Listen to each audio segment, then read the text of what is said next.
Good afternoon, and thank you for joining us in this always popular webinar on Directors' Pay from NACD and Meyer. My name is Yvonne Jackson, and I'll be moderating today's discussion on Directors' compensation. Having served on multiple boards and on compensation committees, as well as chairs of two compensation committees over the last 10 years, I've, of course, been watching with great scrutiny the director's pay continues to increase. This topic is interesting to me, as I'm sure it will be to you today. My hope is that you'll be active participants today, your questions, and as well as participating in our quick polling questions. We'll learn a lot from each other and, of course, from our experts who are with us here today. Therefore, I'll introduce our two experts, Jan Kors, Senior Managing Director at Meyer and President of the firm's Western Division. Jan and her team research and author the annual NACD Director Compensation Report. We also have her colleague Joe on the line. Thank you, Joe. Joe is a consultant with Meyer's Chicago office and has been involved in the data collection and analysis for this year's forthcoming report.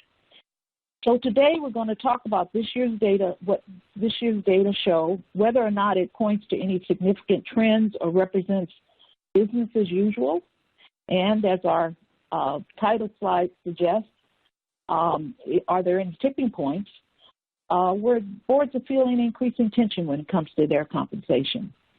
Before we get started, Sienna Breen with NACD education team will take us through some short housekeeping notes. Thank you, Yvonne, and thank you very much to all of our presenters for being here with us today. For the audience, just a reminder that you can view our presenters' full bios on the left-hand side of your webinar console. We have, as Yvonne said, a few housekeeping announcements before we get started. In the top right corner of your webinar console, you can submit a question to be answered by our speakers during the program, time permitting. Please note that if you submit a question, you will be opted in to receive future executive compensation thought leadership from Meyer. Just below that, you can tweet live with us using @NACD and @Meyer. And in the bottom right corner, you can download a copy of today's slide deck, register for our next webinar in this series, and access some additional resources. Today's slide deck is also available on pearlmeyer.com at the URL on your screen. And as always, a recording of this webinar will be available early next week at both nacdonline.org and pearlmeyer.com. Your participation in today's live webinar earns you credits towards maintaining your NACD credential. If you are enrolled in a fellowship program, you will automatically receive 1 skill credit for your participation. And as you may know, NACD recently launched our directorship certification credential, so if you are working toward maintaining your certification, you will automatically receive 1 recertification credit for participating. Finally, we will have a few anonymous evaluation questions at the very end of the program, and we would appreciate your feedback, so please stick around at the end of the webcast to answer those questions. And now I would like to turn it over to Jan to get us started. Great. Thank you so much, Sienna. So as Yvonne noted in her opening, we are seeing increasing scrutiny from both the media as well as from shareholders and other stakeholders and their advisors on director compensation. At the same time, directors and boards are finding having to deal with an increased depth and breadth of the responsibilities and areas of corporate oversight that they're expected to review. And we've got an increased demand for certain areas and expertise around technology, cybersecurity, talent management, innovation, et cetera. So there are some competing pressures. There are pressures that kind of forces that push down on director compensation. At the same time, we see some contrasting forces pushing up on director compensation. That said, as you look at the history that we'll go through in a few minutes, director compensation at median has increased fairly modestly over the past several years, and we would expect that as those competing forces to push up pay and push down pay work against each other, that we'll continue to see a result of relatively modest annual increases in median director compensation. One of the new forces that's also playing into this is ISS. I know they are the favorite whipping boy of many folks on the phone, but the reality is, they're part of the environment that we all have to deal with, and they will be, for the first time in this year's proxy season, as they come up with their recommendations around director compensation, executive compensation, and the voting up or down of individual directors, they will be considering director compensation as part of that process. They have come out with their definition of quote-unquote excessive director compensation as being compensation that falls into the top 2 or 3% of the market for 2 or more years in a row. Now, the reality is, while that sounds like awfully high, the reality is, just based on the math, some set of companies are going to trip that, hit that tripwire. So I think there are additional things for everybody to keep in mind. And at the same time, we're also getting, as we watch the markets, you'll get interest from activist shareholders that want to say, well, what are the directors doing to earn their money, and should there be some kind of a sense of alignment between how directors get paid and how the shareholders fare? So lots of moving pieces, lots of things to consider as we move into this process of what's the landscape look like and where are we sitting now in that process. So with that, let us get into the results of our annual study. Just to set the framework for that, every year we pull data from 1,400 companies. We use main data group, and we pull data from the proxy statements of 1,400 companies. So just to set the stage, they are all publicly traded. This is not a survey. We're actually pulling data from publicly disclosed documents. We look at the data in 5 big buckets. So you'll see on the screen, you've got 5 different buckets of companies categorized by revenue size.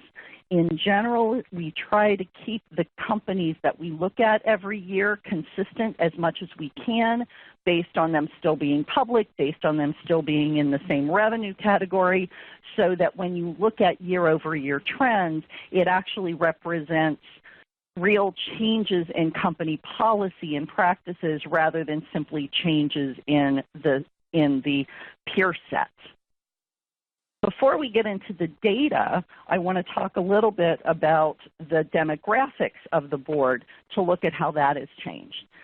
In general, when you look at the company demographics, you'll see on the right-hand side of this chart, we've got the all-firm data from last year's analysis, and you'll see that in aggregate, most things haven't really moved that much. So I think it gives you a good sense of the landscape. All of these numbers tweak, 1% or 2 every year, up or down. In general, what we see around the trends with some of these demographics is you'll see that there are some things that tend to be linked to company size.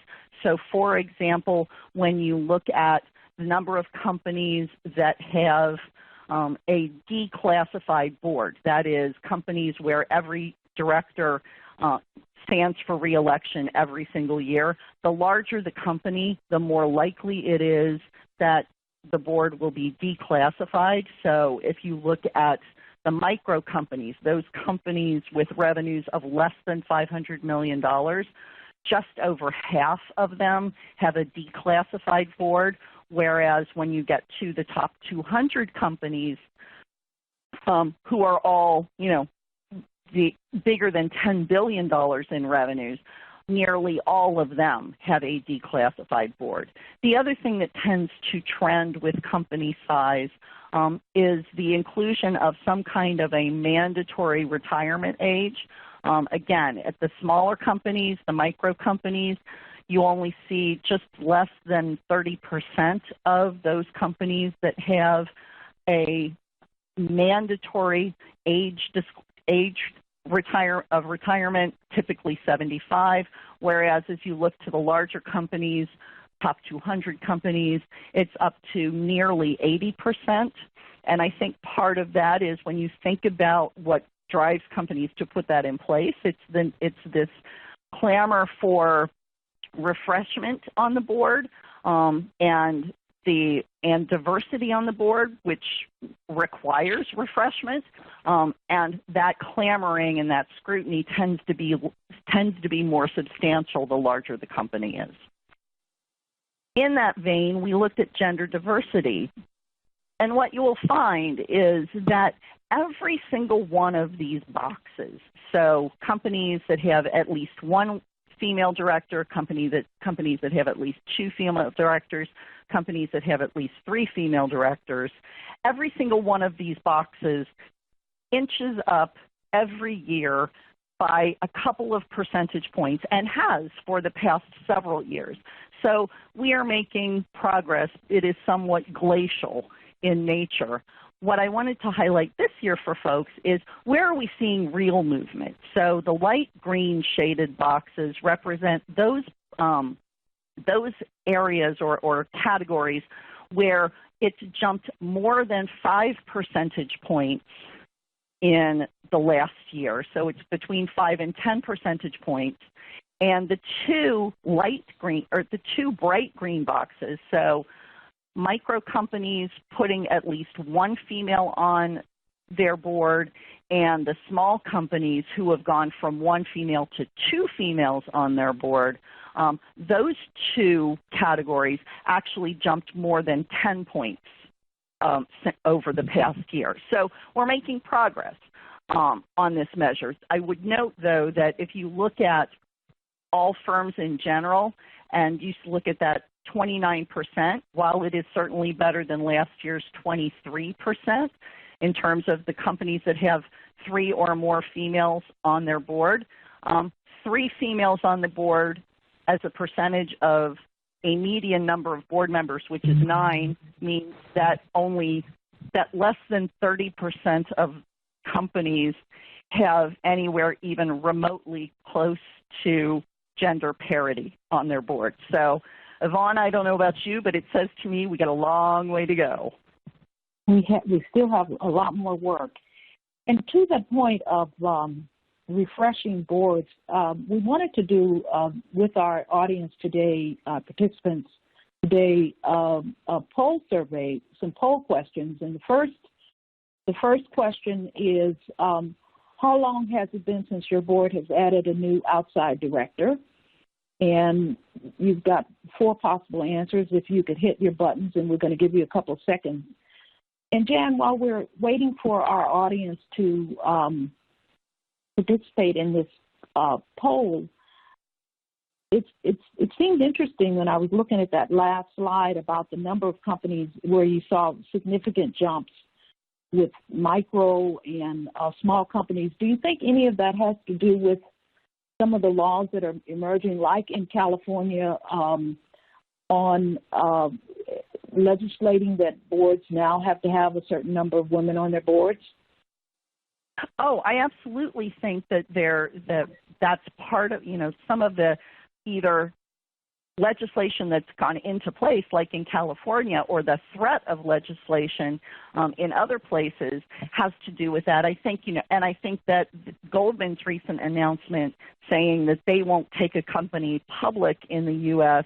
that doesn't have at least 1 board member who is either female or ethnically diverse, I think it is only going to push that trend further.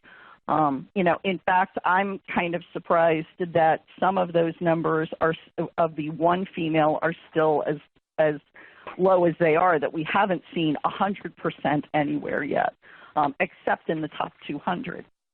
But I think, gender diversity and fairness, gender diversity is only one definition of diversity. And the reason we wanted to ask this question is because tenure diversity is a form of diversity as well. So maybe with that, we can look at the polling results and see what people say.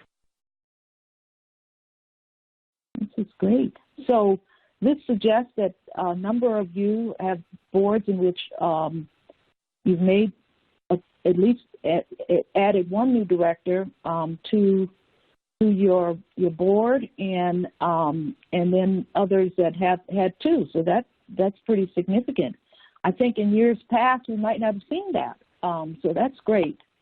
The second poll question that we have has to do with the question you were just discussing, Jan, polling. Does your board have age limits, tenure limits, both age and tenure limits, or neither? And if the participants can take a couple minutes and a couple seconds, I should say, not minutes, and answer these questions, that would be great. And while you're doing that, I want to just also remind our participants that we have a chat room, so you can ask questions as we're presenting the information so that we don't have to have all the questions at the end of our discussion here. Were you going to say something, Jan? Yeah, I was going to say, interestingly, when you look at the U.S. policy on this, the tendency is overwhelmingly towards age limits rather than tenure limits, and yet in other parts of the world, like the UK, they favor tenure limits versus age limits.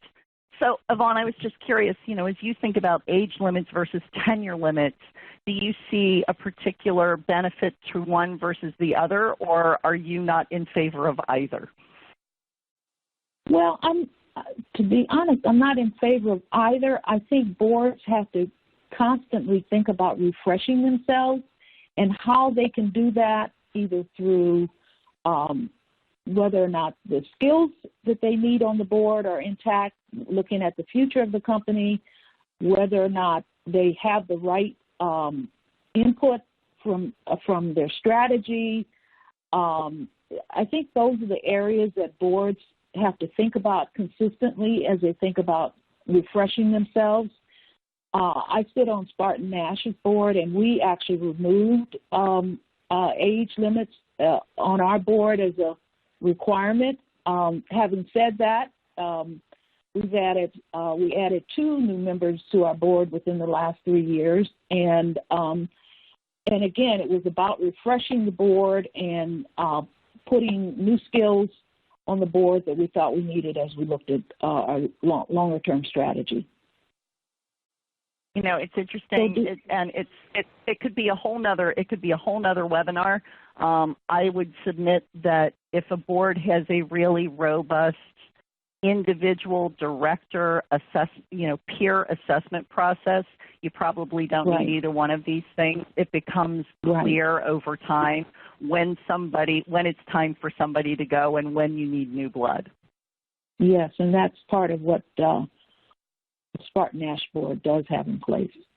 So that's been very successful. See, this one is way more split. It certainly speaks, the results here would certainly speak to kind of the prevalence that we see in the data, which is if a company is going to have something, they're far more likely to have age limits than tenure limits. It's absolutely. It is surprisingly, because if you think back a couple of slides when we showed the summary data, in aggregate, the number of companies who disclose any kind of mandatory turnover was 51%. So the reverse of that would be 49% don't do anything at all, and that is spot on to what our participant group looks like. Isn't that interesting? Yeah, absolutely. Good. So let's move on. Joe, you want to take us through the data that you helped to pull together here? Sure thing, Yvonne. Thank you very much. So starting from we'll actually start from the total direct pay elements and work our way through the individual elements themselves. Looking over at, so when we combine all the elements of pay, we see that total direct compensation at the median ranges from about $125,000 for those micro companies all the way up to about $295,000 at the top 200 firms. Now this makes sense as pay generally does align with company size and structure. And we're also continuing to see the 2% growth relative to last year, and which has consistently been in that range of 2 to 4% that we've seen in the decade since the financial crisis. So I think the two questions that we have about this going forward, one regarding the growth rate, will we still see that 2% rate going forward as ISS scrutiny intensifies beginning in 2020? Will companies make the decision if they feel like they're on the edge to increase pay, or will the pressures that Jan mentioned before about board responsibilities and oversight keep recommending for higher pay at the director level? And the second thing to kind of start considering is, for the first time, we're starting to approach this $300,000 mark at the top 200 companies.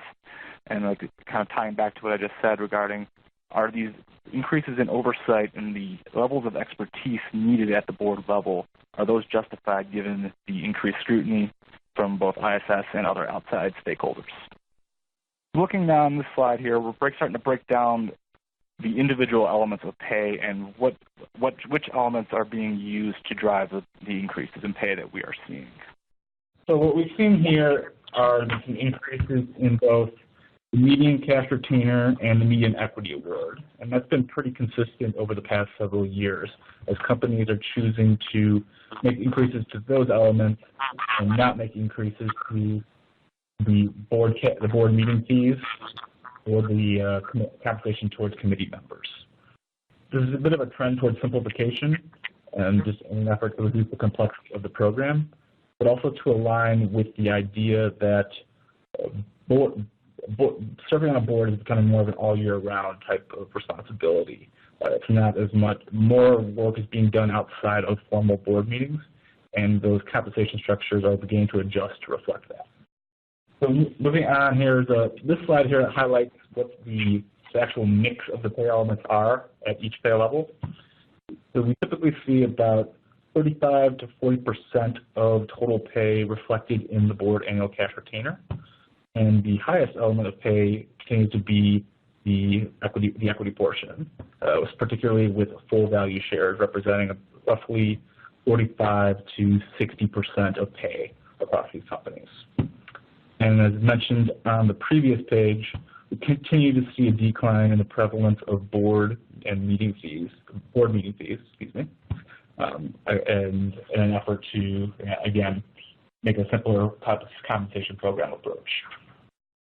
When we look at the amount of companies that grant at least 50% of their total pay in equity, which we consider to be an NACD leading practice, we notice that at least 70% of companies starting from the small category and above will grant at least half their pay in equity. Micro companies are a bit of the exception here at 54%, and we see that as the reason being some of those companies coming from their private company days, recently IPO'd companies that are still making their transitions into a public company structure. Looking again at what the breakdown of the actual equity awards are, general choices are between full value shares and stock options. We've seen a trend over the past decade plus that has been continuing our movement towards full value shares. Micro companies granting about 80% in full value shares versus 13% in stock options. And we see that those prevalence values increase as we get to the top 200 companies where almost every one of them choose to use full value shares. Part of this has to do with the requirements of expensing stock options, but also has to do with the rationale that full value shares are a better tool of alignment between directors and shareholders, given that board members' responsibilities are on the oversight of the company and governance related rather than on the day-to-day stock price. And I would just note those prevalences have stayed fairly constant, but as low as the option prevalence is, that option prevalence continues to drop a little bit lower every year across all 5 categories. So all of the percentages you see there for options for this year's analysis are a couple of percentage points lower than they were even last year. That's right. And I think also worth mentioning that there are always going to be certain industries that are going to prefer or still prefer stock options over restricted stock, such as pharmaceutical companies and technology companies, and also those that are kind of smaller startup type companies. So that's why we tend to still see those being a little bit more prevalent at the micro and small levels. So when it comes to determining how much to grant in equity, the 2 approaches that we see are a fixed value and fixed share approach.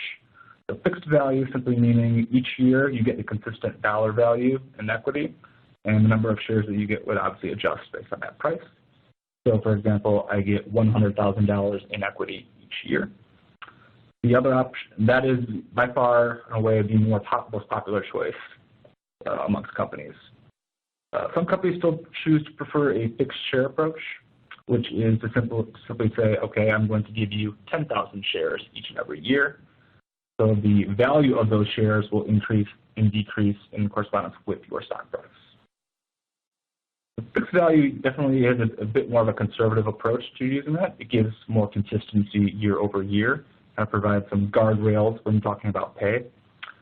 But it also is a way to kind of, in some way, disaggregates the value of the equity award granted to the directors with company performance, since they don't have as much fluctuation in the stock price to deal with. And the question moving forward will be, will we continue to see this type of grant practice go forward, or will we start to expect to see some pushback from stakeholders? Yeah, I think it's an interesting point, Joe. I think, it really comes down to whether or not you think that equity in the hands, granting equity to directors is for the purpose of giving them ownership in the company so that they're ostensibly aligned with the shareholders that they represent, versus do you believe that part of the role of that equity grant is to make directors accountable for stock price performance over time, and so somehow it should vary and go up when the company does well, but go down when the company doesn't do well. And I don't know. Perceptions may be changing on that. And finishing up on the equity piece here, we'll cover a little bit about stock ownership guidelines. Roughly 60% of micro companies, ranging to about 95% of companies in the top 200, will grant some form of stock ownership guideline. And just a quick refresher on that, that is some type of requirement of what the shares or value that directors need to hold within a certain time frame of joining a board. The most common approach we see is using a multiple of a stock retainer. So if a 3x multiple being applied for micro companies, ranging up to a 5x at larger companies. So generally being 3 times, so that would be 3 times the annual retainer of say $30,000. But an executive would need to hold $90,000 in restricted stock. So we also continue to review any holding period requirements that firms have. These range from, so whether that be holding until retirement before you can sell or perform any actions on your shares, holding until the ownership guideline is achieved, or any other type of option. Holding until the guideline achieved is still the most prevalent option. Roughly around 66% of companies choose to use that, with 20% of companies choosing to hold, choosing to make executives hold their shares until they retire. We thought we would ask our participants another polling question, and that question has to do with what your board is doing. That based on the number, are your board requiring that You hold your shares based on the number of years until you meet your stock ownership guidelines, or until retirement, or a combination of all the above. So if you could take a few seconds to answer that polling question, that would be great. Yeah, this is, from my perspective, really a conundrum, Jan, as we were talking in our earlier conversation. You know, if there is a requirement to hold until a board member retires, how they manage through with their shares and their fees, and whether or not they feel like they're being taken advantage of. I agree with aligning your board members with the goals and the results of the company. Absolutely. So anyway, it's a real conundrum of a question for boards as they discuss this issue. Yeah, you know, it really is. And I think having a holding requirement until you meet your ownership guidelines makes perfect sense to me. That is simply a way to enforce those ownership guidelines. But the idea that you would say to a director, you have to, A, I'm going to pay you more than 50% of your fees in the form of equity, and B, you can't touch any of that value until you leave service on the board, seems a little draconian to me. You know, on the other, I mean, it almost becomes a reason to leave. Now, maybe that's not a bad thing, given the focus on board refreshment and turnover. But yeah, it just that I'm not sure that the governance pundits that think that's a good idea have really thought through all of the unintended consequences. Right, precisely. Fairly consistent with what we saw in the general data, based on the analysis that we did. 21% of companies require holding until retirement versus our participant group here, which is at 13%. And interestingly, only 35% of the group on the phone requires holding until ownership guidelines are met, and that compares to 66% of our in the companies that are in the study. So that 35% is actually a little lower than what we would typically see. Interesting. Good. Well, yeah, very interesting. Well, thank you, participants, for responding to these polling questions. They're always helpful to us, and certainly get you actively involved in this conversation here. So we're gonna shift gears now and talk about committee compensation. Joe walked through the two elements of board service, so board retainers, cash retainers, as well as the equity programs. I'm going to talk a little bit about committee service. And as we see, as Joe mentioned when he was talking about overall trends over a longer period of time, what we're seeing on the committee side is a decrease in the prevalence of committee meeting compensation, both for chairs and for members, pretty much across all the size categories. When you look at how that plays out in terms of where median compensation falls, these numbers have actually stayed fairly constant over time, as while they're the companies that still have fees for committee chairs tend to raise fees periodically. What we see on the flip side is that numbers of companies decide to get rid of that. That said, committee chair compensation is still fairly common, and it's still fairly common, as you see on this chart, to have kind of a three-tiered system. Audit committee chairs get the most amount of additional compensation, followed by compensation committee chairs, and thirdly, nom-gov chairs. a number of companies, an increasing number of companies, have all additional committees. We don't typically look at those different committees, those additional committees, in the body of our analysis in our report, although when you see that total compensation number that we do at the beginning of the report, that does incorporate compensation from any committee that companies have. It's not just these three, but when you get beyond the audit, compensation, and nominating and governance committee, the prevalence of other types of committees drops off precipitously. So it frankly just muddies the numbers when we're doing a summary of committee chair compensation. In general, I would say that compensation for other types of committees tend to be more in line, if you had to pick, they tend to fall more in line with the nominating and governance chair committee committee pay structure versus a higher tier of compensation or audit.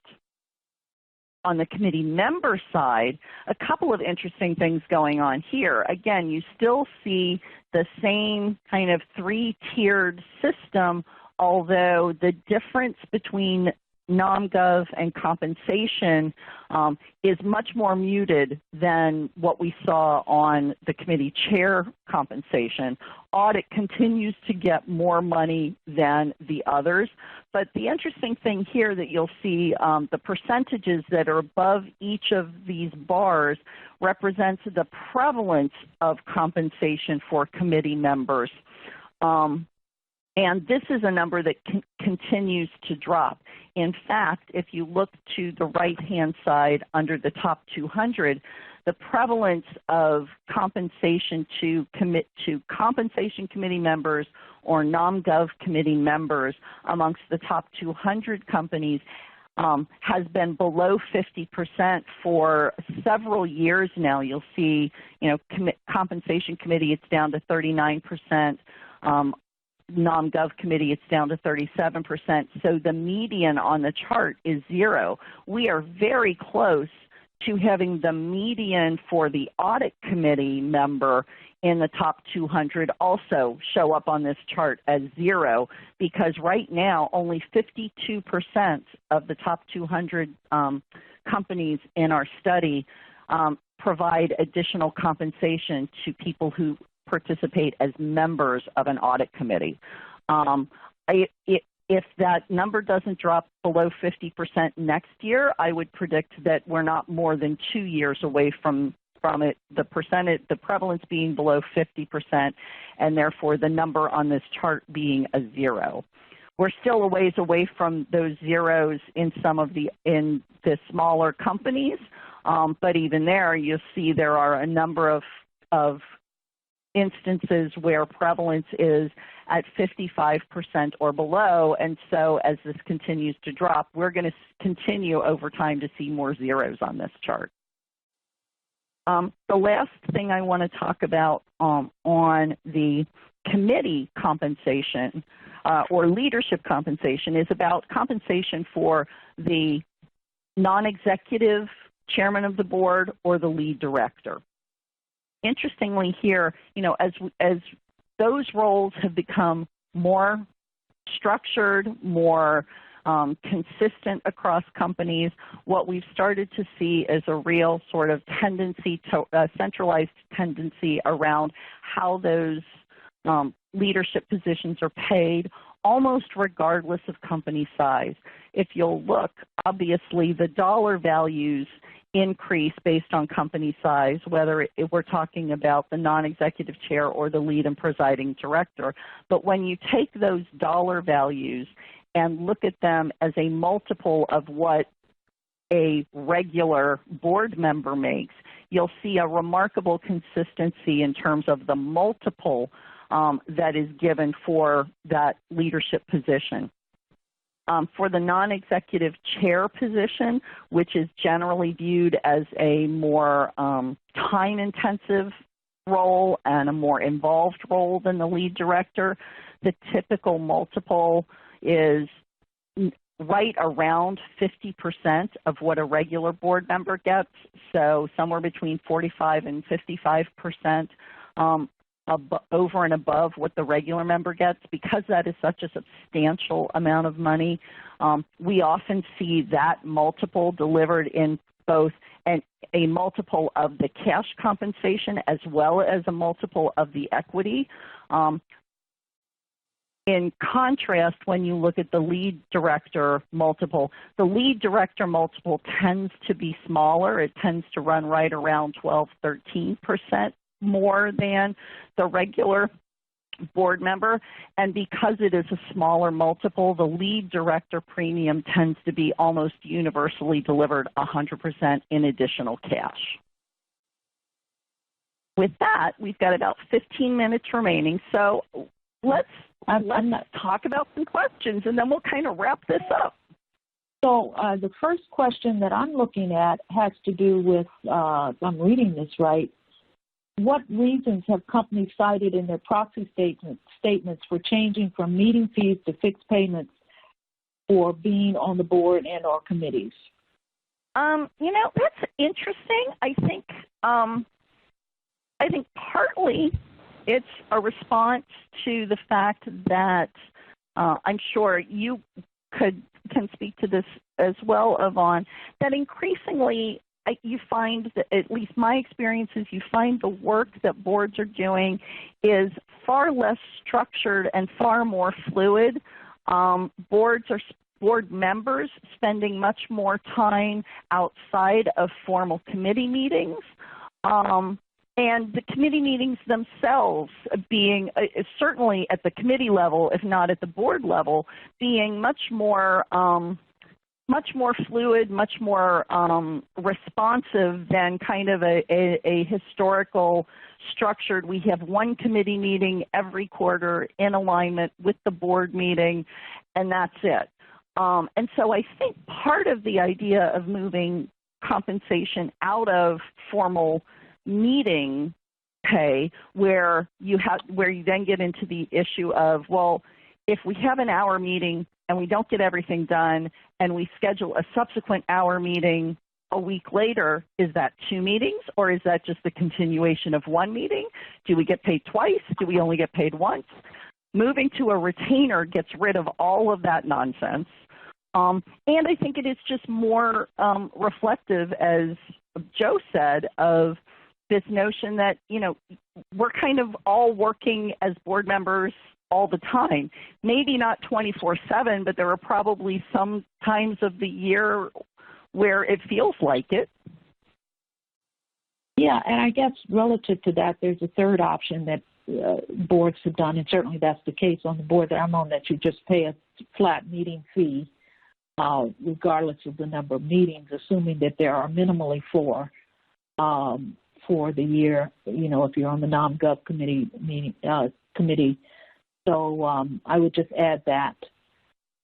Let me move on to a second question that we have here, and it's, do we have any data on how many companies provide for deferral of equity grants until retirement? Jan, Joe, any thoughts about that? Have you seen anything in your work? Or? So we do collect some data on the ability to choose between deferring into whether it's a stock fund or a retirement vehicle. And we see roughly about 40% of companies offer that type of option to the directors. And so it also is looking for a little more flexibility in terms of how directors get paid. About 20% of companies get the option of choosing whether to take their retainers all in cash or choosing to take it all in equity. And then finally, we see about, very minor practice here, about 5% of companies allow you to choose between stock options or restricted stock. Well, thank you. I think, Jan, if we could just answer the question, are there tipping points here as we look at this data, as it compared to last year? And we've got about 3 minutes left here. I would just say before you answer it, there are some questions on for information on private companies and mutual companies, and those are questions we certainly can't answer as a result of the surveys that putting together this information today. So Jan, I'm going to let you wrap up by talking about this tipping point, and I might add a 2 cents here or there. Absolutely. So, so as we think about kind of tipping points or tensions in the system around director comp, director comp historically just kind of plods along at a nice, as Joe showed in one of the very first slides, plods along at a nice sort of, 2-3% increase every year, and barring something like the financial downturn, we would expect that 2 or 3%, to continue, ad nauseum into the future. But as Joe also showed, you've got a point where we're now, for the next year, if the trend continues, for the first time, that median compensation number for the top 200 companies, so the largest group of companies we look at, that median number is going to start with a 3. It's never done that before. And at some point, do you get to how do you balance this notion that we're expecting more for directors, we are looking for scarce talents, we're looking for board members to spend more time and to take on more responsibility and liability, and yet at what point do you have to worry about the pay getting so large that it starts to call into question directors' independence? And what kind of impact will the public scrutiny and the shareholder scrutiny through ISS and others have to play into? At what point do we kind of have a number where how much is too much, or is this like art, you know it when you see it?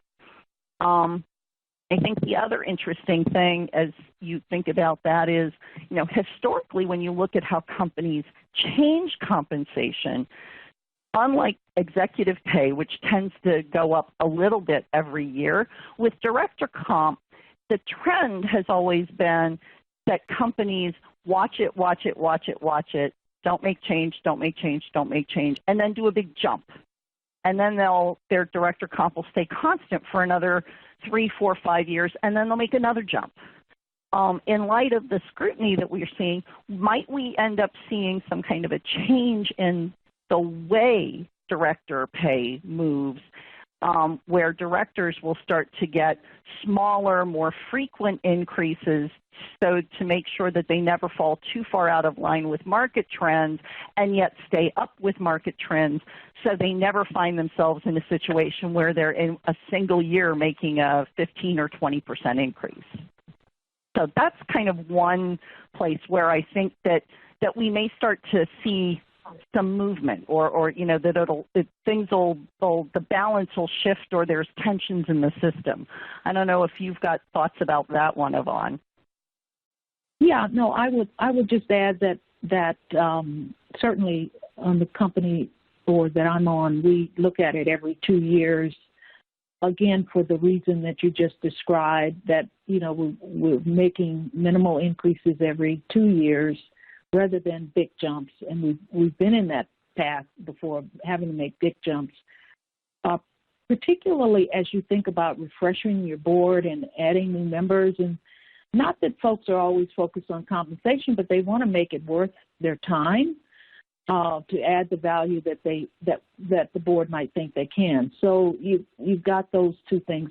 I would also add the other big question this year, and big potential tipping point, is the fact that ISS has entered the picture, and that always adds a different lens for board members to think about. And heretofore, ISS has not been in the picture to any meaningful way, and so that of course shifts how folks have to think about this. Yeah. And then the second kind of tipping point or kind of tension in the system that I see is around how we think about the role of equity for directors. Over time, we've seen this shift towards a strong preference for full value shares, and a strong preference for those full value shares to be granted as a fixed dollar value every single year. So every single year you get $100,000 worth of restricted stock. And on the one hand, you know, the historical argument that's been made for that is, you know, I am rewarding directors for their time. Their time is worth the same amount this year as last year. In fact, when we have a hard year, their time is probably worth more. And yet, the countervailing argument is that that structure of a fixed dollar value that is delivered in full value shares, not options, somewhat insulates directors from the performance of the company. You know, if the company has a really good year, you actually get fewer shares, and if the company has a really bad year, you don't get punished. You get more shares. On the other hand, we've got this countervailing trend towards higher and higher stock ownership guidelines and more companies being pressured to put in some kind of longer-term holding requirements, which do put directors on the hook for the long-term performance of the company in terms of their personal wealth. The last point on this topic is, you know, do you see that holding requirement as actually maybe a tool that would help to encourage board turnover? If you think about a long tenured board member who's been on the board for, you know, 7, 8, 9, 10 or more years, who has accrued equity every single year, if there's a holding requirement that says you can't sell any of your stock until you leave, have I given him a reason to leave? I don't know. Maybe. Yeah.